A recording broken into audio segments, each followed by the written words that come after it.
Assalamualaikum dan selamat pagi. 4.2 pertahanan badan. Patogen yang boleh menyebabkan penyakit boleh masuk melalui pelbagai cara. Satu, melalui sistem respirasi. Iaitu ketika kita bernafas. Yang kedua, melalui sistem pencernaan.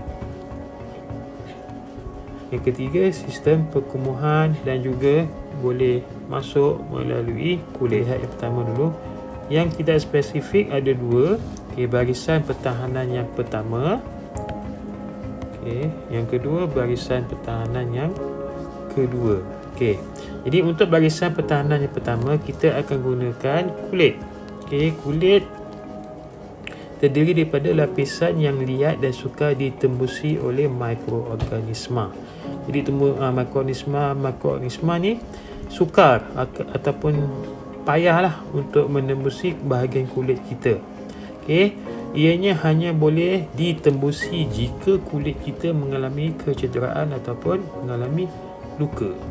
Kalau kita punya kulit luka atau cedera, barulah mikroorganisma tu boleh masuk. Peluh dan sebum yang dirembeskan oleh kulit mengandungi bahan kimia yang boleh memusnahkan mikroorganisma. Jadi kulit tu adalah pertahanan yang pertama untuk mengelakkan patogen masuk. Selain kulit, kita ada membran mucus. Apa itu membran mucus? Adalah membran yang melapisi salur pencernaan dan juga salur pernafasan. Jadi apa dia buat? Mikroorganisma yang masuk ke salur pernafasan akan ditapis oleh bulu hidung dan diperangkap oleh mucus yang terdapat di dalam rongga hidung berkenaan. Itu yang pertama. Yang kedua, lilin di dalam telinga, air mata dan lendir pada faraj berfungsi sebagai antiseptik untuk memusnahkan mikroorganisma.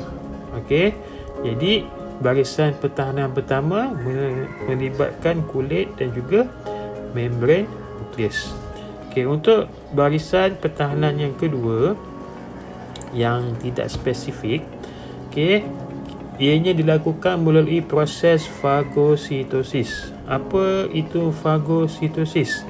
Fagositosis yang dilakukan oleh sel darah putih, dia akan telan, cerna patogen dengan menggunakan enzim yang ada pada sel tersebut.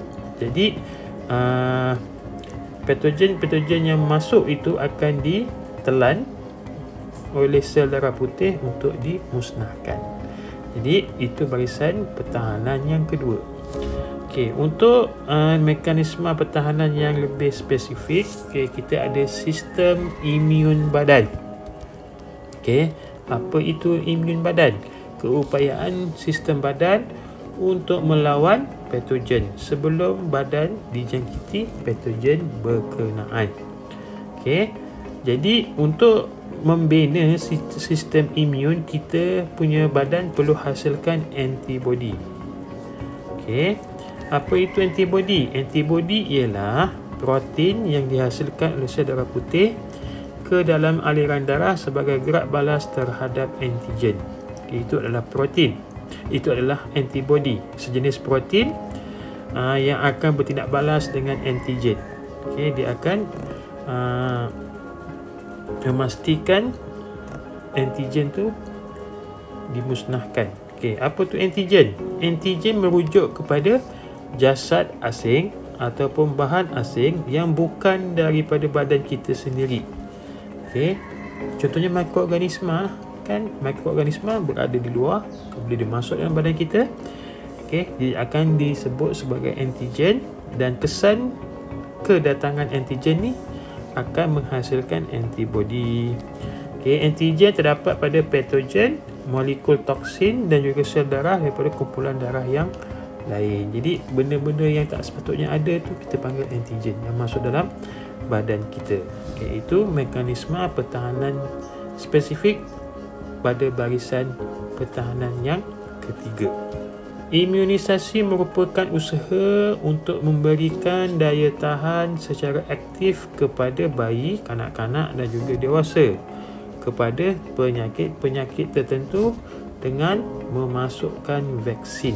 Okey, sekarang ni tengah sibuk tentang vaksin COVID-19. Okey, jadi itu merupakan contoh imunisasi. Okey, apa fungsinya? Untuk memberikan daya tahan yang aktif kepada kita untuk melawan penyakit tersebut. Okey, vaksin mengandungi antigen yang diperoleh daripada sebahagian ataupun keseluruhan struktur virus atau bakteria yang telah dilemahkan ataupun dimatikan. Okay. Jadi vaksin ni ada antigen yang diperolehkan daripada virus yang telah dilemahkan. Okay, jadi apa fungsi antigen ni? Merangsang sistem imun tubuh untuk membentuk keimunan kepada penyakit tertentu. Jadual 4.4 merupakan rancangan pemvaksian di Malaysia. Okey, saya rasa semua daripada anda mengikut rancangan pemvaksian tersebut. Okey. Jadi kat bawah ni ada nota tentang penyakit-penyakit berkaitan yang kita dapat perlindungan daripada keimunan, jenis-jenis keimunan. Satu, keimunan jenis pasif. Yang kedua, keimunan jenis aktif. Dan kedua-dua keimunan ini ada dua jenis. Satu yang diperoleh secara semula jadi, yang kedua yang kita buat. Okay, kita nak banding beza jenis-jenis keimunan. Yang pertama kita lihat keimunan pasif. Okay. Keimunan pasif ada dua. Satu, jenis yang diperoleh secara semula jadi. Yang kedua, jenis yang diperoleh secara buatan, manusia buat. Okey. Semula jadi macam mana kita dapat keimunan pasif? Kita dapat imun daripada antibodi susu ibu atau darah ibu yang masuk merentasi dinding plasenta. Jadi ketika kita masa bayi lah, okey, kita akan menerima keimunan sementara daripada ibu. Okey, ibu akan beri perlindungan kepada bayi yang dikandungnya, okey, melalui susu dan juga darah yang dikongsi bersama. Okey. Jadi apa yang berlaku? Keimunan pasif, penerima akan terus mendapat perlindungan. Kalau lihat graf ni, okey, dia terus naik ke atas. Okey, ni atas. Maksudnya kita akan cepat dapat imun, maksudnya antibody. Okey. Dan lama kelamaan, okey, itu dia punya kelebihan, kita akan terus dapat perlindungan, tapi dia akan juga perlahan-lahan akan menurun dia punya kesan imunnya. Okey, itu dia punya kesan dia lah. Okey, yang kedua daripada buatan. Okey, untuk buatan, keimunan pasif diperoleh secara suntikan. Okey, apa yang dibuat? Anda akan disuntik dengan anti-serum. Okey, anti-serum akan melawan patogen tanpa mengganggu sistem keimunan pesakit. Okey. Dan kita akan dapat keimunan sama macam semula jadi, kita akan dapat secara cepat, tetapi hanya sementara je dia punya keimunan tu ada. Okey. Kalau lihat kat sini grafnya pun, terus suntik, terus dapat perlindungan. Suntikan kedua, terus dapat perlindungan. Tapi perlindungannya hanya sementara. Dia akan menurun ikut masa nanti. Okay, itu pasif, keimunan pasif. Okay, untuk keimunan aktif, okay, aktif, badan akan menghasilkan antibodi sendiri apabila dirangsang oleh antigen. Maksudnya kat sini dia akan sentiasa ada, aktif je ada. Okay? Dan sumbernya sama macam pasif tadi, kita boleh peroleh secara semula jadi ataupun secara buatan.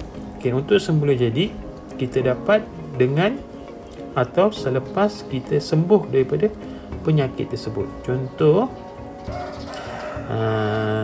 demam campak lah, chickenpox. Okey, kalau awak pernah alami chickenpox, okey, insya-Allah awak tak akan alami lagi penyakit yang sama pada masa akan datang.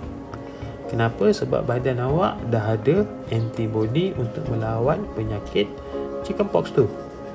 Okey, sebelum ni awak tak ada sebab awak tak pernah alami. Jadi selepas awak pernah alami sekali, badan awak akan hasilkan antibody. Jadi jika ada serangan kedua, ketiga, keempat, badan awak dah standby, bersedia, maka awak tak akan dapat penyakit yang sama.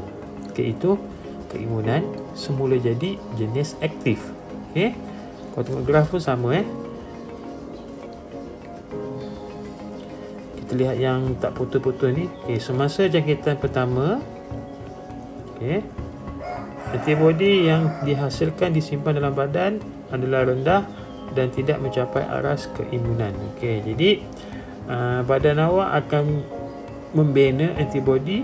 Okey, sebab tu kali pertama kena awak akan sakit, tapi awak tak akan dapat kali kedua, ketiga nanti. Sebab apa? Kali kedua, ketiga badan awak dah kat sini. Maksudnya dia dah ada antibody dia untuk melawan penyakit yang sama. Okey, itu semula jadi. Untuk yang jenis buatan yang aktif, okey, kita gunakan vaksin. Okey, vaksin akan disuntik dalam badan dan badan awak akan secara semula jadi menghasilkan antibody. Jadi badan awak akan ada antibody untuk penyakit berkenaan. Okey, lihat kat sini, suntikan kali pertama dia akan meningkatkan antibody. Suntikan kali kedua dia akan meningkatkan lagi antibody awak sampai satu tahap yang lebih tinggi dan awak terlindung daripada penyakit.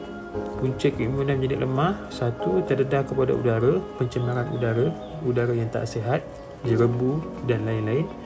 Yang kedua, terdedah kepada pestisida, racun-racun serangga. Yang ketiga, mengalami tekanan perasaan. Dan yang keempat, pengambilan gula secara berlebihan. Ini adalah 4 punca yang menyebabkan imun kita menjadi lemah. Jadi untuk kuatkan imun, okey, satu, dapatkan rehat dan tidur yang mencukupi. Okey. Yang kedua, lakukan aktiviti beriadah bersama-sama sambil menghirup udara yang segar. Yang ketiga, tidak merokok ataupun tidak terdedah kepada asap rokok. Dan yang keempat, buat atau lakukan pemeriksaan kesihatan secara berkala. Maksudnya kita buat check up